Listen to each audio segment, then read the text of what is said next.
नमस्ते। स्वामी न्यूज के इस विशेष कार्यक्रम योग व स्वास्थ्य के लाइव में आप सभी दर्शकों का हार्दिक स्वागत, अभिनंदन है।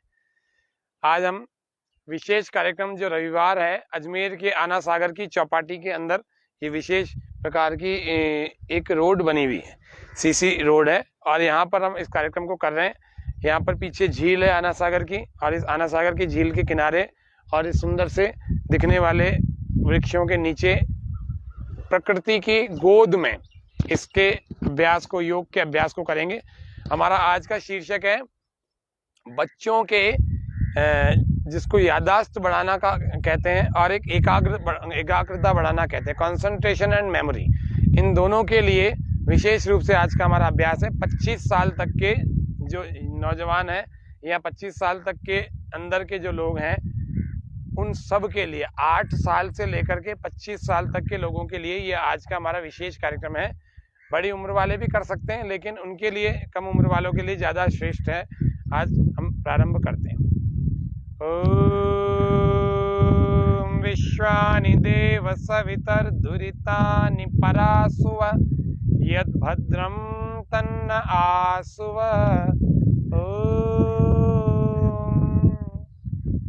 आज आप सब लोग जानते होंगे कि मदर्स डे है। मदर्स डे ये विदेशी परंपरा है, हर चीज़ का अलग अलग डे बना देते। ठीक है, जो मनाना चाहते हैं मनाएं, वरना माता का तो सदा ही सम्मान ही होना चाहिए। माता भूमि पुत्रो हम पृथिव्याः जननी जन्म भूमिश्च स्वर्गादपि गरीयसी।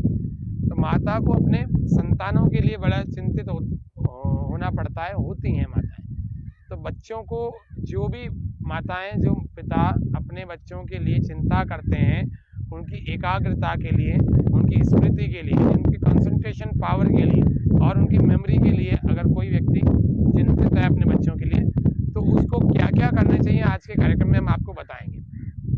बच्चों को सबसे पहले ये ध्यान रखना चाहिए कि सुबह जूस का सेवन कराना चाहिए, किसी भी फल के रस का। दूध सुबह नहीं पिलाना चाहिए क्योंकि प्रातःकाल की जो समय वेला होती है वह वात पित्त कफ की दृष्टि से कफ का समय होता है। तो बच्चों को कभी भी सुबह हमें दूध नहीं पिलाना चाहिए। आप छाछ पिला सकते हैं, लस्सी पिला सकते हैं, आप फलों का रस पिला सकते हैं। इसी प्रकार से दोपहर में बच्चों को अगर पिला रहे तो छाछ पिला सकते हैं, नींबू की शिकंजी पिला सकते हैं, कैरी का पन्ना पिला सकते हैं। रात्रि काल में जूस नहीं पिलाना, रात्रि काल में आप उसको दूध पिला सकते हैं और अगर उसको और तेज बुद्धि करवानी है तो थोड़ा सा ब्राह्मी का चूर्ण उसमें मिला सकते हैं। सुबह सुबह उठ करके बच्चों को क्या खिलाएं जिससे उनकी याददाश्त तेज हो जाए, तो माल कांगनी के बीज आते हैं, उनको खिलाया जा सकता है। ब्राह्मी और शंख पुष्पी का शरबत आता है, उसको पिलाया जा सकता है। ब्राह्मी शंख पुष्पी आपको वैसे मिल जाती है, उसको रात्रि में दूध में डाल करके दिया जा सकता है। इस प्रकार से बच्चों की मेधा को, बच्चों की एकाग्रता को, बच्चों की याददाश्त को हम बढ़ा सकते हैं। अच्छे ढंग से विशेष प्रकार का प्रभाव आपको उसमें दिखेगा।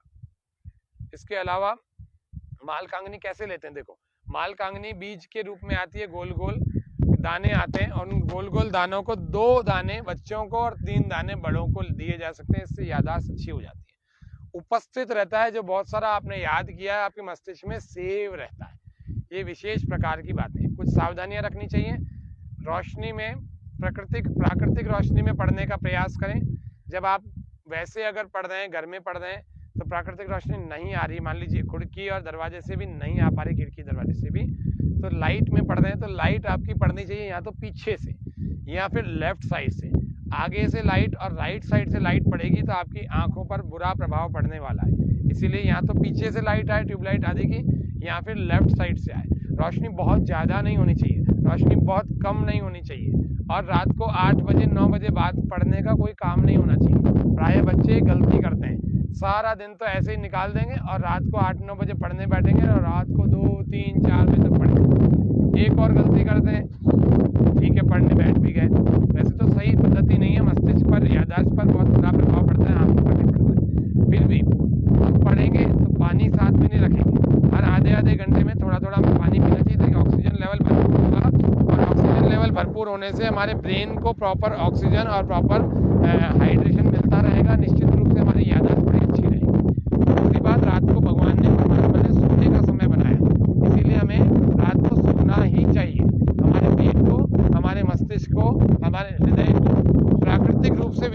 की आवश्यकता होती है और वो रात्रि काल में सोने के दौरान, निद्रा के दौरान ही मिलनी चाहिए। आपको बच्चे को जल्दी उठाना है तो आप 4 बजे उठा सकते हैं, 3 बजे उठा सकते हैं, 5 बजे उठा सकते हैं, 6 बजे उठा सकते हैं, जैसी भी व्यवस्था हो 1-2 घंटा सुबह पढ़ाने का प्रयास करें, कभी नहीं भूलेंगे, ये बात पक्की होगी।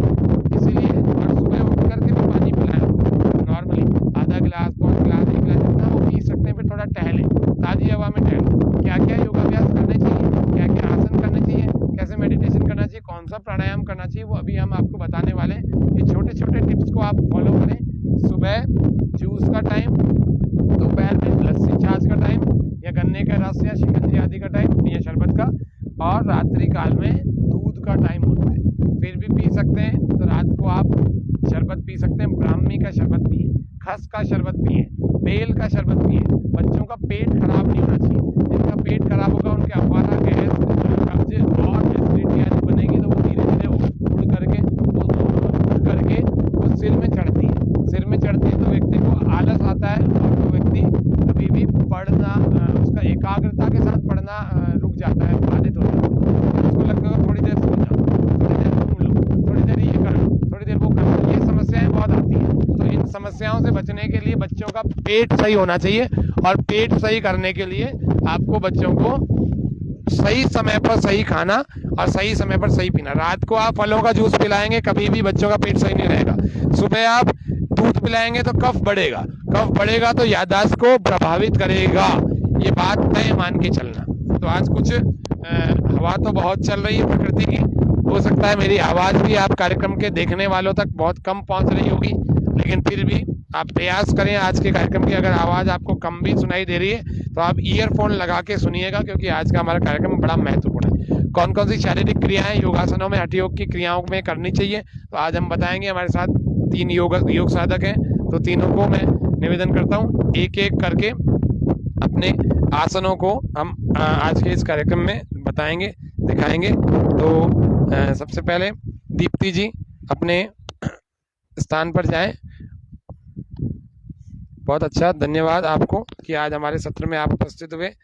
सर्वप्रथम बच्चों को कौन कौन से खड़े होकर के कौन से आसन करने चाहिए, तो सबसे पहला हमें ताड़ासन करना चाहिए। ताड़ासन का अभ्यास देखना, दोनों पैर पास में है, दोनों हाथों को भी पास में कर लिया, श्वास भरते भरते भरते भरते भरते साइड से हाथों को इस प्रकार से ऊपर किया और दोनों ही हाथों को ऐसे इंटरलॉक करके ऊपर खींचा।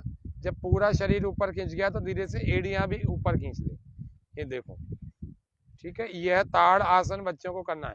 जब पढ़ते पढ़ते थक जाएं, जब 45 मिनट आप कंटिन्यू पढ़ लें, उसके बाद आपको थकान सी महसूस होने लगे, ऑक्सीजन की कमी हो जाए और शरीर थकने लग जाए और याद नहीं हो पा रहा, मन पढ़ाई में नहीं लग रहा, तो उसी समय खड़े होकर के आपको ताड़ासन करना चाहिए। फिर से मस्तिष्क की जो है क्रियाएं सक्रिय हो जाएंगी वापस से स्थिति। और दूसरा अभ्यास हमें क्या करना है, ये 2-3 बार प्रतिदिन करना है, सुबह भी शाम को भी या पढ़ने के समय में भी। दूसरा अभ्यास हमें ध्रुव आसन, जिसको हम वृक्षासन कहते हैं, उसको करना चाहिए। इसमें एक पैर को उठा करके दूसरे जंघा के मूल में लगाते हैं और उस जंघा के मूल में लगाने के बाद दोनों हाथों को ऐसे ऊपर ऊपर ऊपर ऊपर ऊपर ऐसे लगाते हैं। इस प्रकार से यह दोनों हाथों को पूरी तरह से जोड़ देते हैं, कानों से भुजाओं को लगाते हैं। ये देखो, एक पैर पर इनका पैर टिका हुआ है, दूसरा वाला, इसको हम ध्रुवासन या वृक्षासन आदि का ट्री पोज भी कह देते हैं। तो यह हमारा ध्रुवासन हो गया। ये बच्चों की एकाग्रता के लिए बड़ा अच्छा होता है। इसमें दृष्टि बिल्कुल एक बिंदु पर हमें टिका के रखनी पड़ती है। तो यह निश्चित रूप से सबके लिए बड़ा उपयोगी आसन है। बड़े भी कर सकते हैं, करना चाहें तो। शरीर पर नियंत्रण करते हैं इस आसन से। जितने भी बैलेंसिंग आसन है, इसको दूसरे पैर से भी हम कर लेते हैं।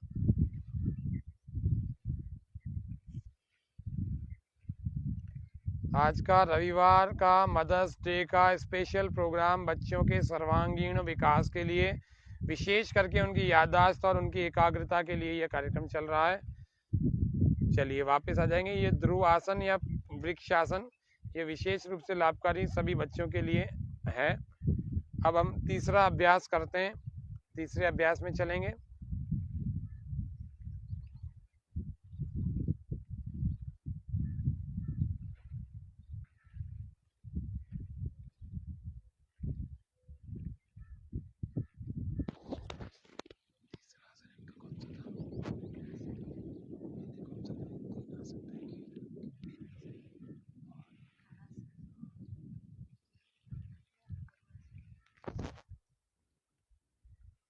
दूसरी ओर से भी इसको कर लेंगे। वीरभद्रासन, वॉरियर पोज भी इसको कहा जाता है। चौथा एक और अभ्यास खड़े खड़े बच्चों से करवाया जा सकता है। उस आसन का नाम है गरुड़ आसन। जिन बच्चों के घुटने मिलते हैं, बीच में आ जाएंगे, जिन बच्चों के घुटने मिलते हैं चलते चलते दौड़ते दौड़ते, उन सबको भी, और वैसे बैलेंसिंग आसन भी एकाग्रता भी बढ़ाता है। तो ऐसे, फिर दूसरे को ऐसे नाक के आंखों के सामने ले आएंगे। ये गरुड़ आसन का अभ्यास है, गरुड़ आसन का। इसी को थोड़ी देर हम रोक करके रखते हैं, दृष्टि सामने रहती है, बाकी शरीर सीधा करने का इसमें प्रयास किया जाता है, और धीरे धीरे वापस आ जाएं, रिलैक्स, विश्राम।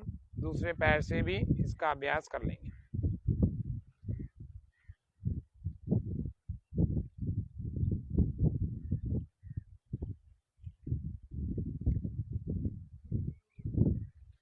ऐसे धीरे धीरे आप लोगों से भी रोज आप अभ्यास करेंगे तो इस तरह से लगने लग जाएगा। वापस आ जाएंगे, रिलैक्स। अब हम इन आसनों को, खड़े खड़े आसनों को हमने देखा, और खड़े खड़े आसनों के बाद हम देखते हैं बैठ करके कौन से आसन किए जाएं। पहले हमारे योग साधक थे दीप्ति जी, दूसरे योग साधक है प्रियंका कंचन भट्ट। तो प्रियंका जी हमारे को बैठ करके योगासन कौन से होते हैं वे बताएंगी। बच्चों के बौद्धिक विकास के लिए कौन से योगासनों को हमें करना चाहिए।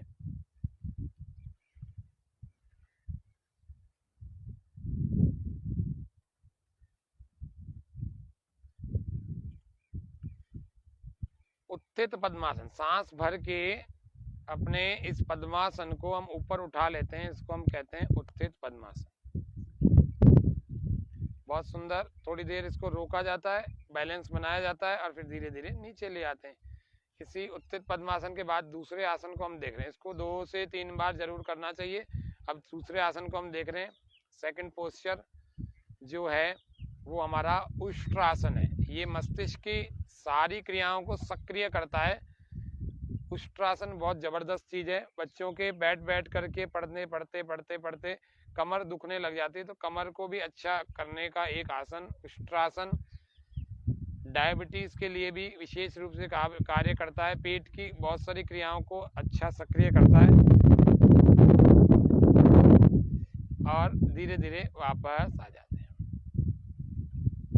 यह उष्ट्रासन का अभ्यास, यह भी 2 से 3 बार किया जा सकता है। 30-30 सेकंड, आधा मिनट रुक करके। चलिए वापस। अब तीसरा आसन, मस्तिष्क को बिल्कुल आराम, विराम, विश्राम देने के लिए बिल्कुल थक गए तो क्या करें। हाथों को दोनों को साइड में कर लेंगे। सांस को भरते हुए दोनों हाथों को धीरे धीरे साइड से ऊपर उठाएं, और पूरा श्वास बाहर छोड़ करके और धीरे से आगे की ओर झुक जाएं। भुजाएं पूर्णतः जमीन से लग जाती हैं, कोहनियां लग जाती हैं, नितंब एड़ियों को छू जाते हैं, और पूरी तरह से शरीर ढीला छू।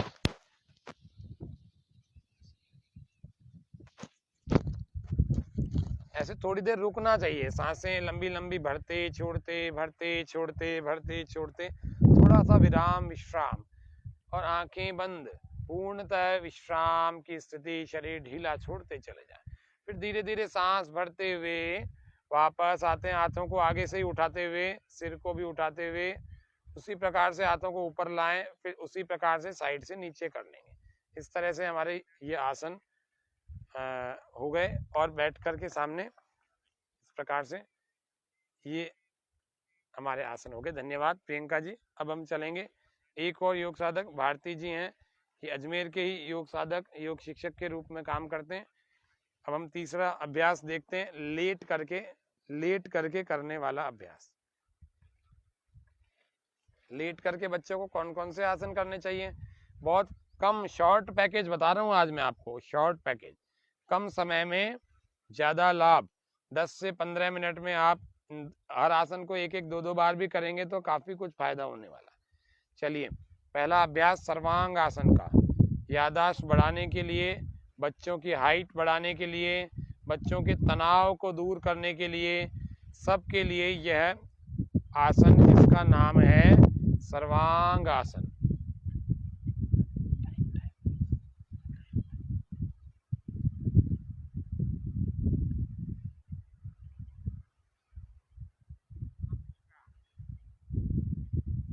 ये सर्वांग आसन में थोड़ी देर रुकना चाहिए, इसको शोल्डर स्टैंड भी कहते हैं। और वापस धीरे धीरे दूसरे आसन में चलते हैं, इसका नाम है हल आसन। ये बच्चों की हाइट के लिए तो अच्छा है ही, जिन बच्चों का पेट बाहर निकला हुआ है उनके लिए भी बहुत अच्छा है। सांस पूरा बाहर छोड़ करके पीछे जाते हैं और इस प्रकार से पूरा पोस्चर जब बन जाता है तो इसको हम हलासन, क्योंकि भारत में हल की आकृति इसी प्रकार की होती है। और हलासन में रुकते हैं, इससे याददाश्त तो बढ़ती है, स्मृति बढ़ती है, बच्चों की हाइट बढ़ती है, पिट्यूटरी पीनल ग्लैंड जो होती है वो सक्रिय होती है, एचजीएच ह्यूमन ग्रोथ हार्मोन रिलीज होने लगता है हलासन में। चलेंगे, वापस आ जाएं, स्लोली स्लोली वापस आएंगे। जैसे इसको ले गए थे उसी प्रकार से धीरे धीरे वापस आते हैं, अर्ध हलासन में रुकते हैं और धीरे से इसको वापस अपनी स्थिति में। फिर जितनी देर इनको किया है उतनी देर आपको आराम भी करना चाहिए शवासन में, या खड़े होकर के अपने शरीर को नॉर्मल कर लेना चाहिए। इसी प्रकार से चक्रासन का भी अभ्यास होता है। अभी हम आराम तो नहीं दिखा रहे हैं आपको, लेकिन आप अगर घर पे करें तो इतनी देर जितनी देर आसन किया है उतनी देर आराम भी करें।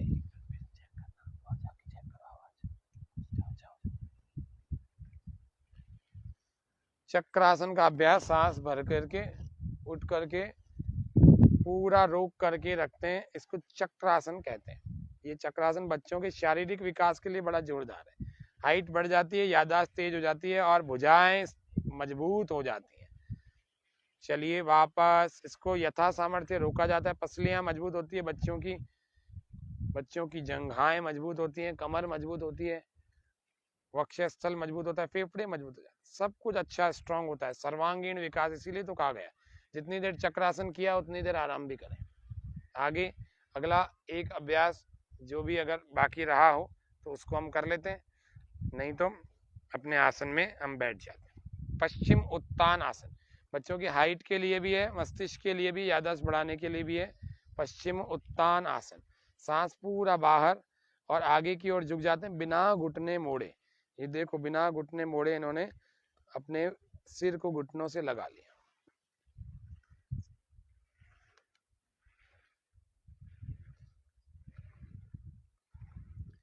थोड़ी देर रोक करके और फिर वापस ले आते हैं। देखो कोहनियाँ कैसे लगी हुई, इसको परफेक्टली लगने वाला परफेक्ट पश्चिम उत्तान आसन कहा जाता है।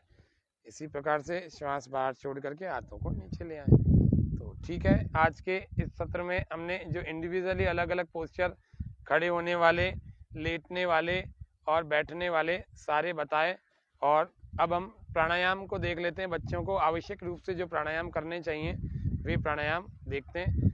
थोड़ा सा को एक दृश्य दिखाते हैं आना सागर का। ये आना सागर की चौपाटी, और इस चौपाटी में देखो ये पूरी चौपाटी बड़ी सुंदर मनोरम दृश्यों से मिलकर के बनी हुई है। कहीं पर पेड़ है, कहीं पर अलग अलग प्रजातियों के पक्षी हैं, पहाड़ हैं, अरावली पर्वतमाला आपको दिख रही है श्रृंखला, और ये आना सागर की कलकल करती हुई झील है। इस आना सागर झील को भी हम देख रहे हैं। चलेंगे प्राणायाम का अभ्यास देखने के लिए। प्राणायाम को करने के लिए हम सबसे पहले सीधे होकर के अपनी अच्छी स्थिति में बैठ जाएंगे। जिन लोगों से पद्मासन नहीं लग पाता तो वो ना लगाएं, लेकिन सीधे होकर के व्यक्ति को बैठना चाहिए, पहली शर्त होती है। अब हम इस अभ्यास को करने के लिए सर्वप्रथम ये वृक्ष पर अलग अलग पक्षियों के जो आवाजें, इस प्राणायाम को करने के लिए हमें सबसे पहले एक हाथ को हमें ध्यान मुद्रा में लगाना चाहिए। पहली अंगुली और अंगूठे को लगा लेना चाहिए, आपस में जोड़ लेना चाहिए। दूसरे जो राइट हैंड है उसको हम ऐसे नासा मुद्रा में ले आएंगे, नासिका मुद्रा में, और दो उंगलियां ऐसी और दो उंगलियां हमारी ऐसी, और इस प्रकार से रखें। तो राइट नॉस्ट्रिल को हम बंद करेंगे, दाई नासिका को हम बंद करेंगे। बंद करके लेफ्ट वाली से हमें श्वास भरना चाहिए, गहरे लंबे श्वास भरने चाहिए, बहुत ही गहरे लंबे श्वास भरने चाहिए।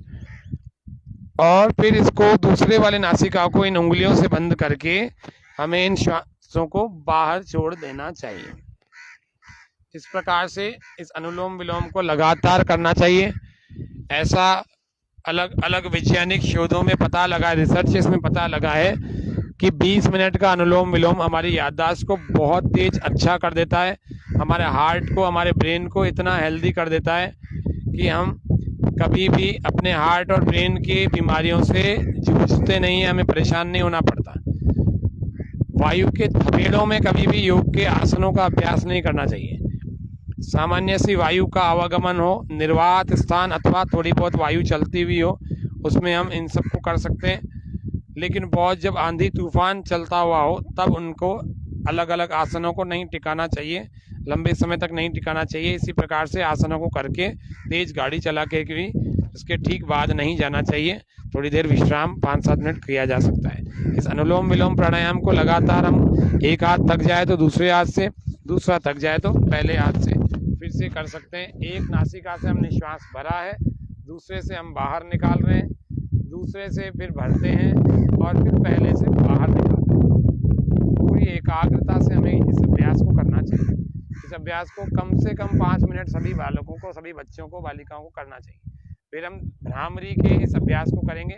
ये अनुलोम विलोम की प्रैक्टिस हो गई। हाथ नीचे ले आएंगे, लेफ्ट से हमने शुरू किया था, लेफ्ट पर ही समाप्त कर देंगे, लेफ्ट से श्वास बाहर छोड़कर। अब भ्रामरी का अभ्यास हम करेंगे। हाथों की हमारी ऐसी स्थितियां हो जाएंगी, 3 उंगलियां और 1 उंगली और 1 अंगूठा, इन तीनों को अपने अपने स्थानों पर लगा देंगे। 3 उंगलियों से आंखें बंद हो जाएंगी और कोमलता से रख देंगे और 1 उंगली ललाट पर, फॉरहेड पर, और दोनों अंगूठों को कानों में ले जाएंगे और कानों में दबाव देंगे, कानों को बंद कर लेंगे। इस प्रकार से फिर श्वास पूरा भर के नाक से ओमकार की ध्वनि हमिंग करेंगे।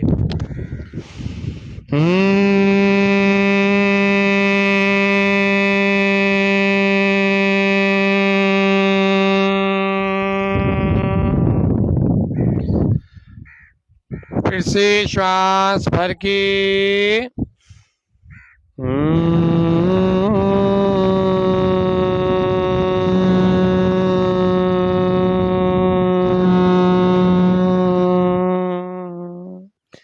फिर से श्वास भर के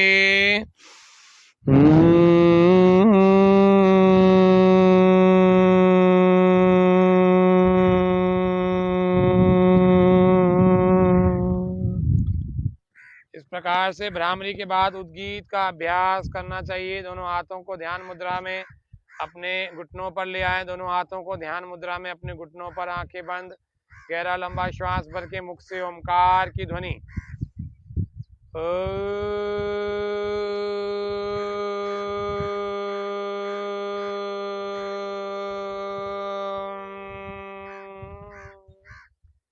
ऐसे 3 से 5 बार हम कर सकते हैं। दोनों हाथों को फिर जोड़ करके प्रार्थना की मुद्रा, और प्रार्थना मुद्रा में परम पिता परमात्मा से हम सभी बच्चे प्रार्थना करेंगे कि हे प्रभु मेरी बुद्धि को बहुत तेज बना दो, हे प्रभु मैं अपनी बुद्धि का सदुपयोग करूंगा, हे प्रभु मेरी एकाग्रता बढ़ा दो, हे प्रभु मेरे शरीर की शक्ति को बढ़ा दो, हे प्रभु मेरे प्राण की शक्ति को बढ़ा दो, हे प्रभु मेरे शरीर में बहुत सारा बल, शारीरिक, मानसिक और आत्मिक बल की वृद्धि हो जाए। और प्रसन्न रहते हुए करना, प्रसन्नता को चेहरे पर बना के रखना, खुश रहना चाहिए। बच्चा खुश रहता है, उसको पढ़ाई का स्ट्रेस, डिप्रेशन, एंजाइटी नहीं होती है, उसकी याददाश्त अच्छी रहती है। पानी को भरपूर पीना चाहिए, बराबर मात्रा में पानी और अन्य लिक्विड पीते रहने चाहिए। परमात्मा से प्रार्थना कर रहे हैं, सर्वे भवन्तु सुखिनः, सर्वे सन्तु निरामया, सर्वे भद्राणि पश्यन्तु, मा कश्चित् दुःखभाग् भवेत्। ओम। हे प्रभु सभी सुखी हों, हे प्रभु सभी निरोगी हों, हे प्रभु सभी एक दूसरे को भाईचारे की भावना से देखें, हे प्रभु कोई भी दुखी ना हो। ओम शांति शांति शांति, सर्वेभ्यो नमः। सभी लोग अपने अपने हथेलियों को घर्षण करके अपने आंखों पर इन गरम गरम हथेलियों को लगाएं और अपनी आंखों को इसके अंदर से खोलें। परमात्मा को कृतज्ञता के भाव से, धन्यवाद के भाव से, थैंकफुलनेस के भाव से अपने नमस्ते, धन्यवाद करें और धीरे धीरे अपनी आँखों को खोलें। आप सभी का बहुत बहुत धन्यवाद। इसी प्रकार से आप सभी दर्शक हमारे साथ करें योग, रहें निरोग। जय हिंद, जय भारत।